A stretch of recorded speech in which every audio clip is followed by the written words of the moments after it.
اهدنا الصراط المستقيم.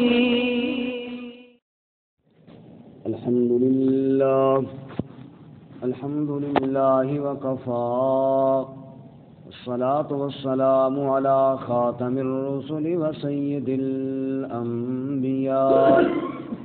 وعلى آله وأصحابه الأتقياء.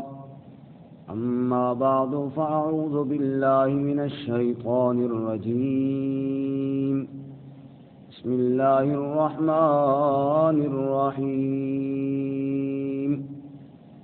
والذين هم لفروجهم حافظون إلا على أزواجهم أو ما ملكت أيمانهم فإنهم غير ملومين. فمن ابتغى وراء ذلك فأولئك هم العادون.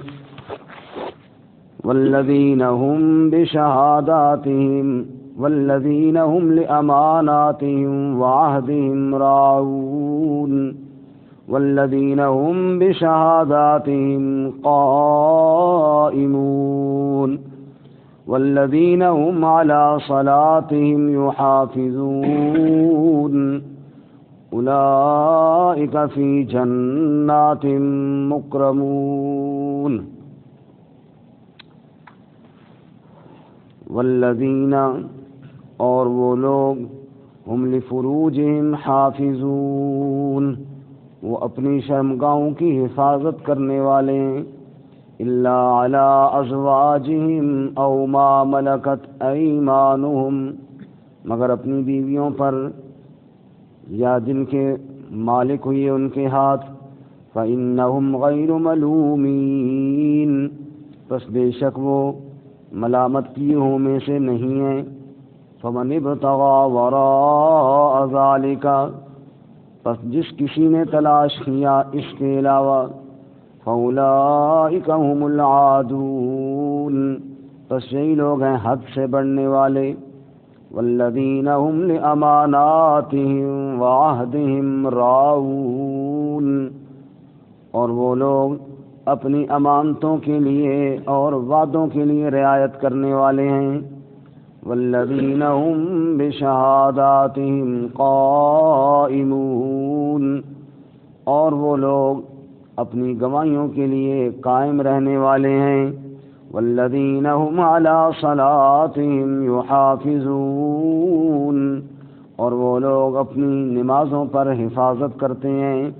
اولئک فی جنات مکرمون یہی لوگ باغات میں عزت دیے جائیں گے.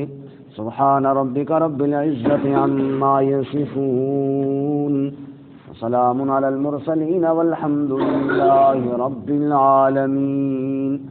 اللہم صل علی محمد وعلی آل محمد کما صلیت علی ابراہیم وعلى آل إبراهيم إنك حميد مجيد. اللهم بارك على محمد وعلى آل محمد كما باركت على إبراهيم وعلى آل إبراهيم إنك حميد مجيد. معزز سامعین، سورۃ المعارج آیت نمبر 29 سے لے کر 35 تک آپ کے سامنے تلاوت کی ہیں.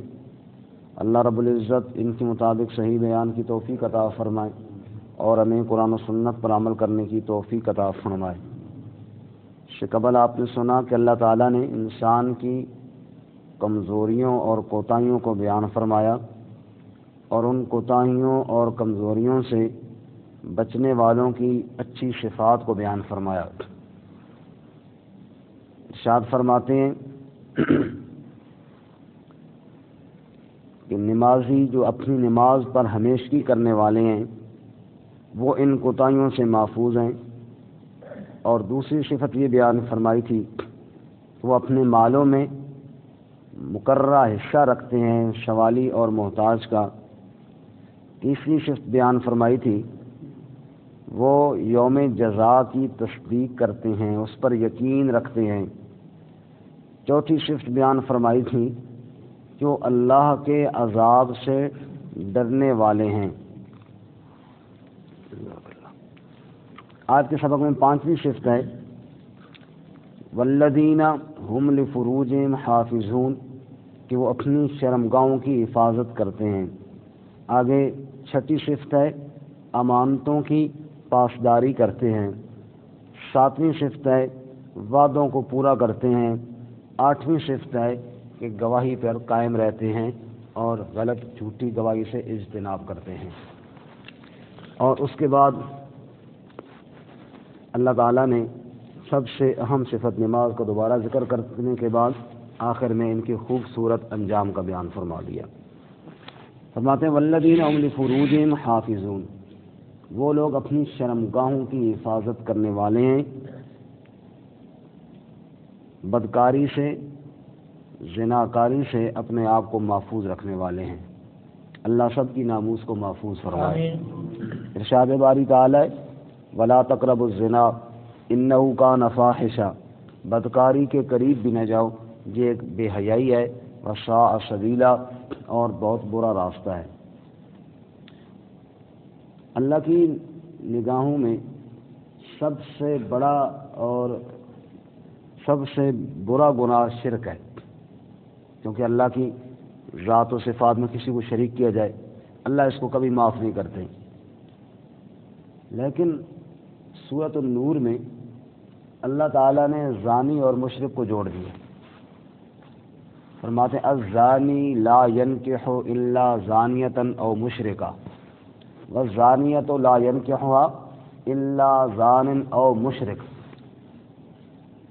اب ایک آدمی شرک کرنے والا ہے، وہ تو اللہ تعالیٰ کو برداشت ہی نہیں۔ اللہ فرماتے ہیں زانی مرد، یہ نکاح اس کا زانیہ یا مشرکہ کے ساتھ کیا جائے، اسی طرح مشرک کا بھی ان کے ساتھ نکاح کیا جائے۔ علماء فرماتے ہیں کہ یہاں پہ کیا وجہ ہے کہ ایک شرک اتنا بڑا جرم اور شرک کرنے والا ہمیشہ کا جہنمی، اس اور زانی کو اکٹھا کیوں کر دیا؟ فرماتے ہیں وہ بھی بے غیرت ہے اور یہ بھی بے غیرت ہے۔ اس نے رب کا در چھوڑا اور غیر کی جگہ پہ گیا، نہیں جانا چاہیے تھا، وہاں جا کے جھکا، اور اس نے حلال چھوڑا اور حرام کی طرف گیا۔ اللہ نے دونوں کو ایک جیسا قرار دیا۔ یہ اس لیے اللہ تعالیٰ بدکاری سے محفوظ فرمائے۔ آمین۔ رسول اللہ صلی اللہ علیہ وسلم نے ارشاد فرمایا جب کسی قوم میں بے حیائی عام ہو جاتی ہے، بدکاری عام ہو جاتی ہے، ان پر ایسے عذاب آتے ہیں، ایسی بیماریاں آتی ہیں کہ جن بیماریوں کا نام تک ان کے بڑوں نے نہیں سنا ہوتا۔ ہم نے یہ نام سنے تھے بیماریوں کے جو آج کل سن رہے ہیں، نام ہی کو نہیں سنے تھے، ایسی بیماریاں آتی ہیں۔ تو اللہ کے نبی صلی اللہ علیہ وسلم جو فرمایا وہ سچ فرمایا ہے۔ جتنی بے حیائی اور جتنی فحاشی اور بے عریانی عام ہوگی، اور جتنا نکاح جو جائز طریقہ ہے اس کو مشکل بنایا جائے گا، اس میں رکاوٹیں ڈالی جائیں گی۔ اب جہاں پر شریعت نے رخصت دی ہے وہاں پہ اگر کوئی بات بھی کرتا ہے تو اس کو ایک بہت بڑا مجرم قرار دیا جاتا ہے۔ مثال کے طور پہ ہمارے اس معاشرے کے اندر آپ دیکھ لیجئے، اگر کوئی آدمی دوسری شادی کرنا چاہے تو کتنا طوفان برپا ہوتا ہے اور کتنی اس کو جناب مشکلات کا سامنا کرنا پڑتا ہے، اور اگر وہ کہیں سے بدکاری کر کے پکڑا بھی جائے تو کوئی مسئلہ نہیں ہے، اتنا پریشانی اس کو نہیں ہوتی۔ اس سے آپ اندازہ کیجیے کہ نکاح کو مشکل بنایا گیا اور زنا کو آسان کیا گیا۔ تو پھر اللہ تعالیٰ کی طرف سے وہ بیماریاں جو اللہ کے نبی صلی اللہ علیہ وسلم فرماتے ہیں جن کا نام تک نہیں سنا جائے، اور اللہ کے نبی صلی اللہ علیہ وسلم نے ارشاد فرمایا نکاح کو آسان کرو۔ نکاح کو کیا کرو جی؟ آسان کرو۔ اسی وجہ ہے کہ مہر کم سے کم مقرر کرنے کا حکم نہیں، اتنا نہ مقرر کرو، جائز ہے، لیکن فرمایا کہ ترغیب یہ دی گئی ہے کہ کم مقرر کرو تاکہ تم ادا کرو اور آسانی ہو۔ پھر جہیز کے معاملات میں جکڑ دیا گیا ہے، کئی بچیوں کی شادیاں اسی لیے نہیں ہو سکتی جناب جہیز تیار نہیں ہوا جی، اور پھر وہ اسی پریشانی کے اندر تو نکاح اور مشکل ہو گیا، ابھی فلاں چیز نہیں، ابھی فلاں چیز نہیں، ابھی یہ تیار نہیں، ابھی وہ تیار نہیں، اتنے میں جناب کئی دفعہ بدکاری ہو جاتی ہے نوجوان نسل سے۔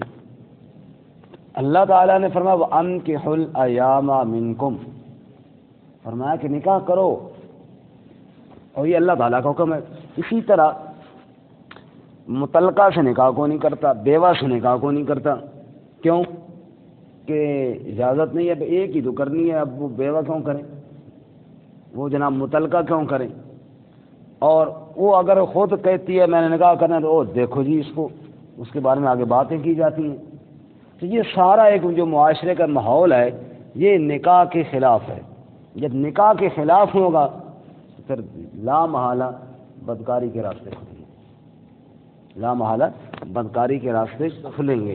اس لیے اللہ تعالیٰ نے فرمایا کہ اہل ایمان جو کامیاب ہونے والے ہیں وہ اپنی شرمگاہوں کی حفاظت کرتے ہیں، اور حفاظت کا طریقہ اور راستہ وہ رب نے بتایا ہے، وہ نکاح ہے۔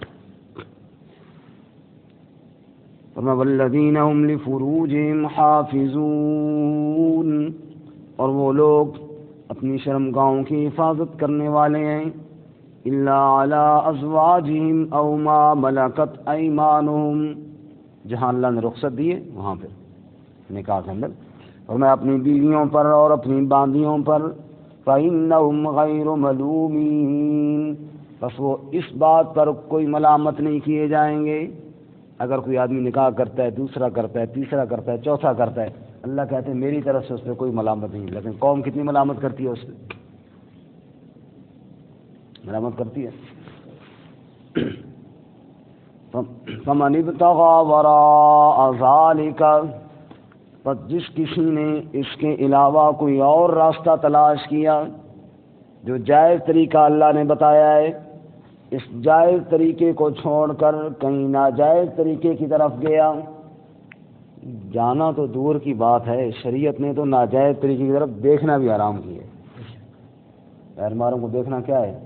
فرمایا قل للمؤمنین یغضوا من ابصارہم، فرمایا اہل ایمان اپنی نگاہوں کو جھکاؤ، وقل للمؤمنات یغضضن من ابصارہن، فرمایا اے اہل ایمان عورتوں تم بھی اپنی نگاہوں کو جھکا کر رکھو، جانا تو دور کی بات، ادھر دیکھنا بھی حرام کی ہے اللہ تعالیٰ نے۔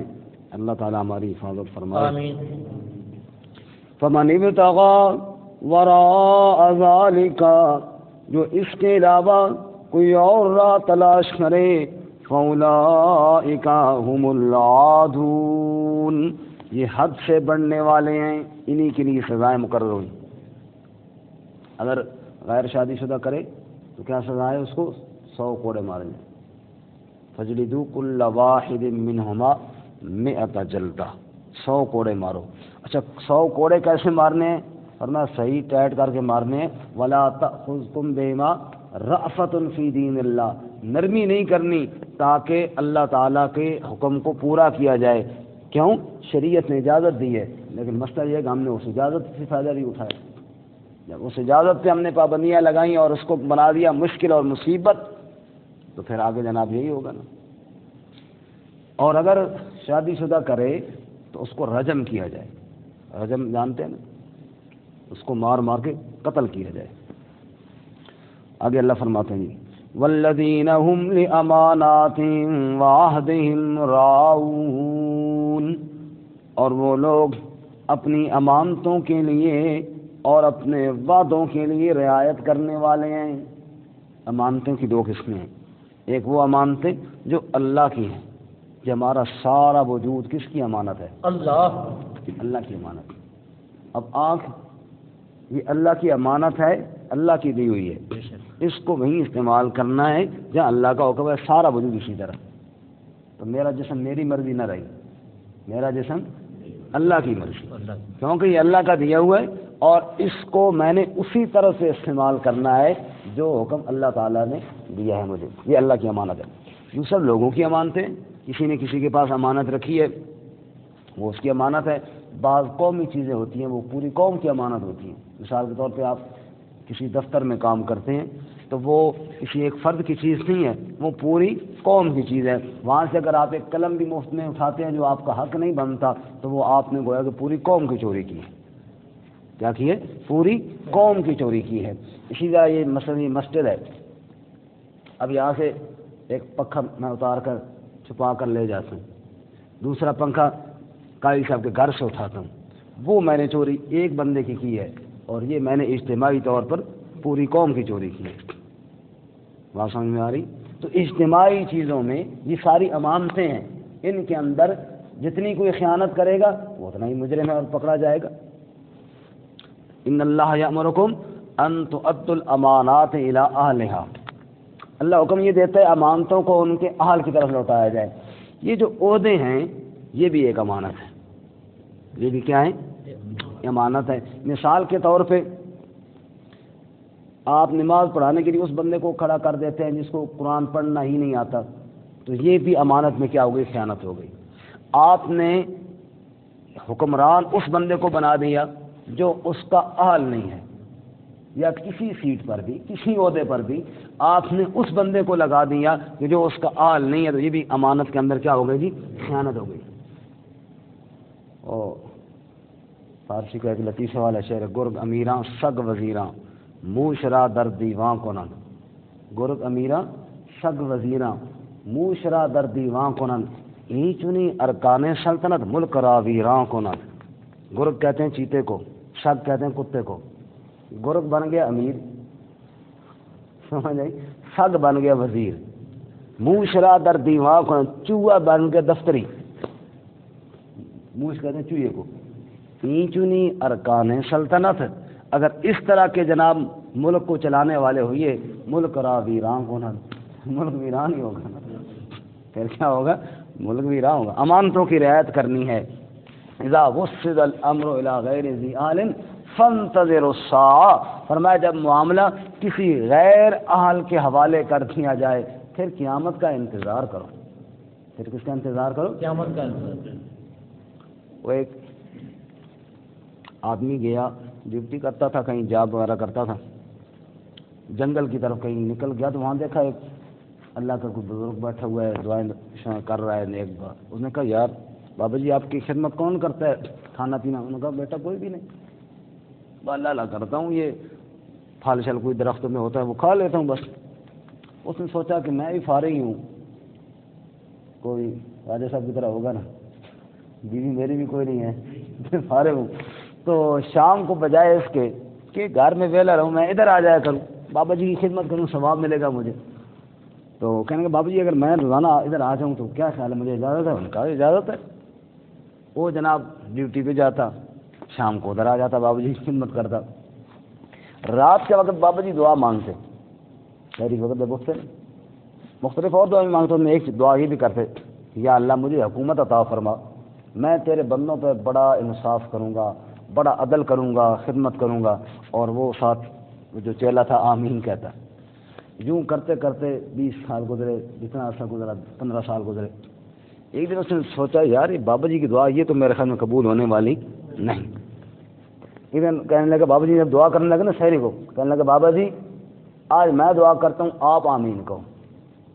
اس نے کہا چلو آپ کر لو۔ اب اس نے دعا کی، یا اللہ مجھے حکومت دے، میں تیرے بندوں پر ظلم کروں گا، میں ان کا مار مار کے بیڑا غرق کروں گا، ستیہ ناش کروں گا۔ بابا نے کہا وہ یہ کیا کہہ رہے ہیں؟ انہوں نے کہا بزرگو آمین کہو، میں نے 20 سال تک آمین کہی ہے، آپ میں نے ایک دن بھی اعتراض کیا آپ کی دعا پہ، میں نے آج ہی دعا شروع کی، آپ کو بڑی ٹینشن، آمین کہو، کم از کم ایک دن تو میری دعا بھی برداشت کرو نا۔ اس نے جناب خیر آمین کہہ دیا بیچارے نے، اور منع بڑا کیا بھائی یہ بڑا غلط ہے۔ اس نے کہا میں نے بس ایسی کرنی ہے۔ کہتے ہیں وہ سویرے سویرے ڈیوٹی بھی جاتا تھا، نہار میں وہاں سے نکل آتا تھا، فجر کی نماز پڑھتے ہی وہاں سے نکلا تو پہلے دوروں میں نا ایک بادشاہ ایک فوت ہوتا، دوسرا بندہ تھا اس کا بیٹا نہ ہوتا تو اکثر وہ نصیحت یہ کرتے تھے سویرے جو پہلا بندہ ہے اس کو جناب حکم۔ رات کو بادشاہ فوت ہو گیا، اس نے نصیحت یہ کی تھی کہ جو پہلا بندہ آئے، اور وہی پہلا بندہ تھا، فجر کی نماز سویرے سویرے پڑھ کے ڈیوٹی کے لیے جا رہا تھا، جو ہی شہر پہ آیا تو اس کو حکومت مل گئی۔ اس نے جو رات کو دعا مانگی تھی اسی پہ عمل کیا۔ آتے جناب او شراب خانے اور پتہ نہیں کیا سے کیا اور ظلم و ستم اور یہ شروع کر دیے، اور پورے ملک کے اندر تباہی مچا کے رکھ لی۔ اب پورے لوگ پریشان ہے کہ یہ کیا مصیبت آ گئی بھائی، وہ یار اس کو اتا پتہ کرو یہ آیا کہاں سے ہے۔ یہ آیا کہاں سے ہے، کوئی اس کا بیک گراؤنڈ دیکھو، کہاں پتہ چلا جو جنگل کے بابا جی ان کے پاس سے آیا ہے۔ وہ یار بابا جی کی محنت کرو، اس کو کوئی سمجھائے، اس نے تو بڑا ظلم کیا ہوا ہے۔ اب سارے گئے بابا جی کے پاس، وہ جی حکمران بن گئے، تو مہربانی کرو آپ کا تعلق والا تھا۔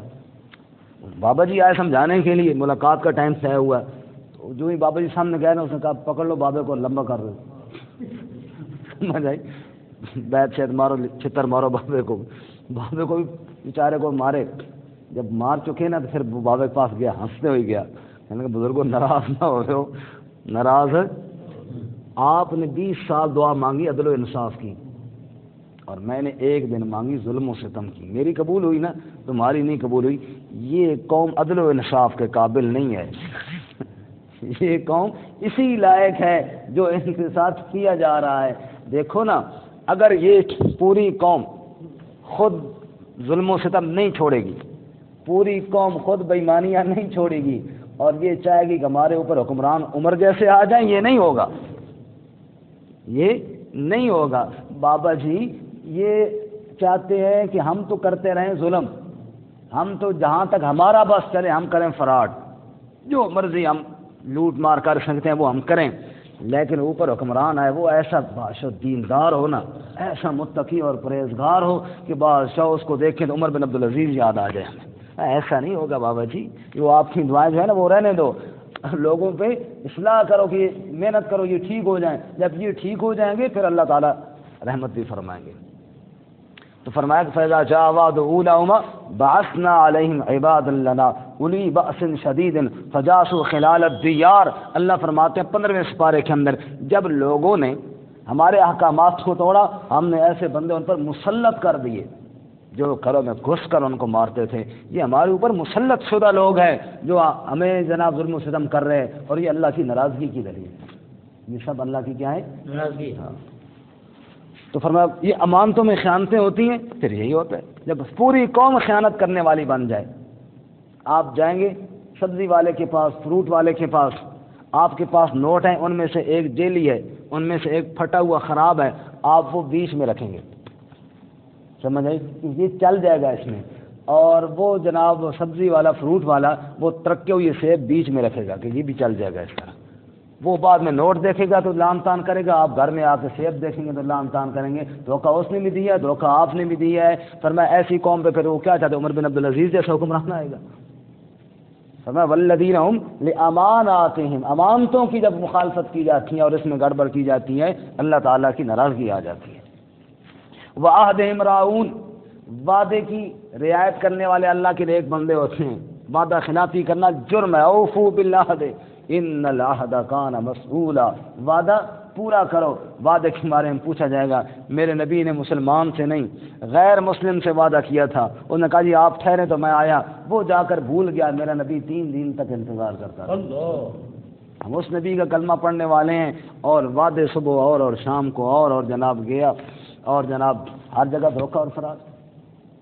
فرمایا کہ وعدوں کی رعایت کرنے۔ امیر المومنین عمر فاروق رضی اللہ تعالیٰ عنہ، بڑے عظیم لوگ تھے اصحاب رسول رضی اللہ تعالیٰ عنہم اجمعین، بڑے عظیم لوگ تھے۔ ایک پکڑا ہوا آیا غیر مسلم، کئی صحابہ کا قاتل، اب اس کی گردن اتارنی ہے، اور آ کر کہنے کا عمر تیرے فوجیوں نے مجھے قید تو کیا لیکن پانی تک نہیں پلایا، اب پانی پلاؤ اس کو۔ اب پانی اس کو دیا گیا، کہنے لگا پانی تو میں پانی پیوں گا تم تلوار مار دو گے۔ وہ فرمایا نہیں مارتے یار، پانی پیو۔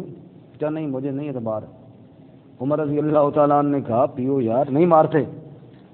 جب بار بار اس نے کہا تو عمر رضی اللہ تعالیٰ عنہ فرمایا بھی اللہ کی قسم جب تک تو یہ پانی نہیں پیے گا نا تجھے نہیں قتل کریں گے۔ اور نے گلاس پھینکا، پانی نیچے گرا دیا۔ اس نے کہا بس وعدے پہ پکا رہنا، جب تک میں یہ پانی نہ پیوں مجھے قتل نہیں کرنا۔ عمر نے کہا چھوڑ دو اس کو، حالانکہ اس نے دھوکے کے ساتھ وعدہ لیا، یہ وعدہ اس نے دھوکے کے ساتھ لیا، لیکن اہل ایمان اپنے وعدوں کی پاسداری کرنے والے ہوتے ہیں۔ فرمایا چھوڑ دو اس کو، ٹھیک ہے ہم نے وعدہ کر لیا اس سے۔ اب وہ اتنا بڑا دشمن ہتھے آئے اور پھر دھوکے کے ساتھ کیا ہوا وعدہ، اس کی پاسداری، وہ تھوڑا آگے تو گیا لیکن پاؤں کے اندر ایمان کی زنجیر ڈل گئی۔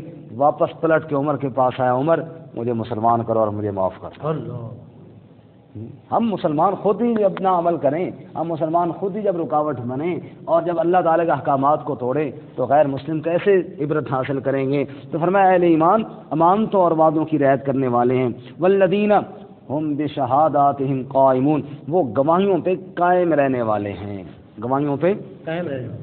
جھوٹی گواہی سے اجتناب کرنے والے، شہادت الزور، جھوٹی گواہی۔ فرمایا رسول اللہ صلی اللہ علیہ وسلم نے الا انبئکم باکبر الکبائر، بڑے کبیرہ گناہ تمہیں نہ بتاؤں؟